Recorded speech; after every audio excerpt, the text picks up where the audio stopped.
वाल्मीकि जयंती के अवसर पर दिल्ली के कांग्रेस मुख्यालय में जमा हुए हैं कांग्रेस के कार्यकर्ता और इन सब के की हौसला अफजाई के लिए दिल्ली प्रदेश कांग्रेस के अध्यक्ष अरविंदर सिंह लवली जी।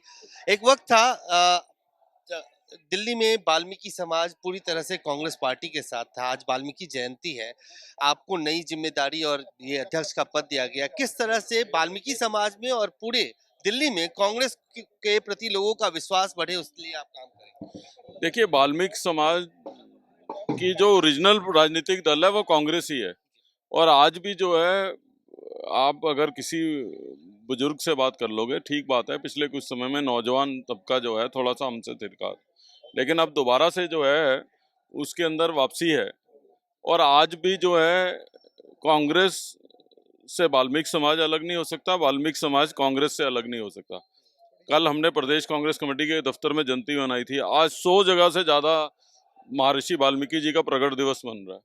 और हर जगह भागीदारी किसकी होती है? कांग्रेस के लीडर्स की, कांग्रेस के सपोर्टर्स की। बिकॉज ना वो इस तरीके का रिश्ता वाल्मीकि समाज का और कांग्रेस का है कि दोनों एक दूसरे से अलग नहीं हो सकते। दो भाइयों के बीच में टेम्परेरी हो सकता है कोई दरार पड़ी हो, लेकिन परमानेंट परिवार एक रहता है। तो वाल्मीकि समाज जो है कांग्रेस के परिवार का हिस्सा है। तो वाल्मीकि समाज और कांग्रेस अलग अलग नहीं हो सकते कभी। वाल्मीकि जयंती के दिन आप क्या कहेंगे, खासतौर से जो इस समाज के लोग यहाँ पे पहुंचे हैं, उनको क्या कहेंगे कि जो ये विश्वास टूटा है उसको किस तरह से जोड़ने के लिए कांग्रेस पार्टी आने वाले दिनों में पहल करने वाली है? क्योंकि जो लोग रूठ के गए वो आम आदमी पार्टी में चले गए ज्यादातर। ऐसा ऐसा ऐसा नहीं है, ऐसा नहीं है। बहुत तेजी से लोग वापस आ रहे हैं, बहुत तेजी से। कांग्रेस में पिछले 1 महीनों में देखोगे अगर आप, तो लगभग 500 लीडर्स तो वापसी कर चुके हैं 1 महीने में। और आप अगले 2-3 महीनों में देखोगे तो और इतनी तेजी से करेंगे। अब सारे देश के अंदर सबकी पोल खुल गई है। अगर कोई एक व्यक्ति जो पिछड़े वर्ग की, गरीब की, झुग्गी झोपड़ी में रहने वाले की, मध्यम वर्ग की आवाज सुन रहा है तो उसका नाम राहुल गांधी है। ये बात में अब किसी को कोई संदेह संशय नहीं रह गया, किसी को कोई संदेह या संशय नहीं रह गया है।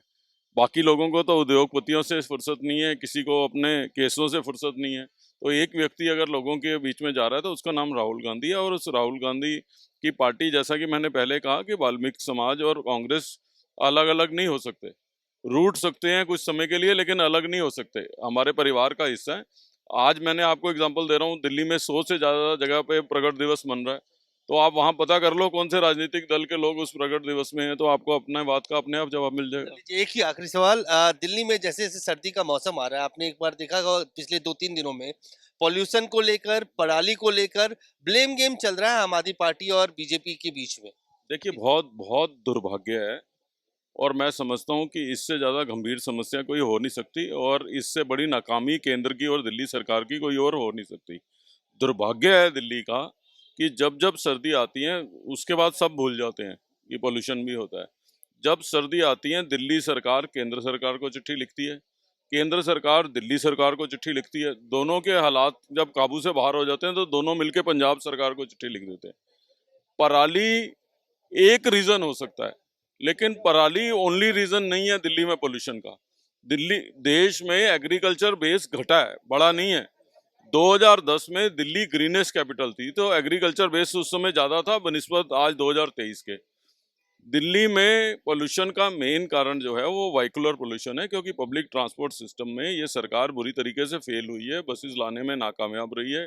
मेट्रो जो इस बात के लिए जानी जाती थी कि समय से पहले काम करती है, उसके प्रोजेक्ट 5-5 साल डिले चल रहे हैं। कोई नया ऑल्टरनेटिव लेके नहीं आए, तो पब्लिक ट्रांसपोर्ट सिस्टम कोलैप्स कर गया है। सड़कें टूटी हुई हैं, जिसकी वजह से डस्ट पार्टिकल एयर के अंदर है, जो मेजर रीजन है दिल्ली के अंदर पोल्यूशन का। अब चिट्ठी लिखने से सड़कें कैसे रिपेयर होंगी, ये मेरी समझ में तो नहीं आ रही है बात। सेंटर वर्जिस के ऊपर ग्रीनरी लगी होनी चाहिए, जो हम लगाते थे। अभी G20 के बहाने इन्होंने एनडीएमसी एरिया में लगाया है। दिल्ली सरप्लस बजट स्टेट है, तो अगर G20 के टाइम पे ग्रीनरी हो सकती है एनडीएमसी एरिया में, तो पूरा साल दिल्ली में क्यों नहीं हो सकती जब आपके पास बजट सरप्लस है?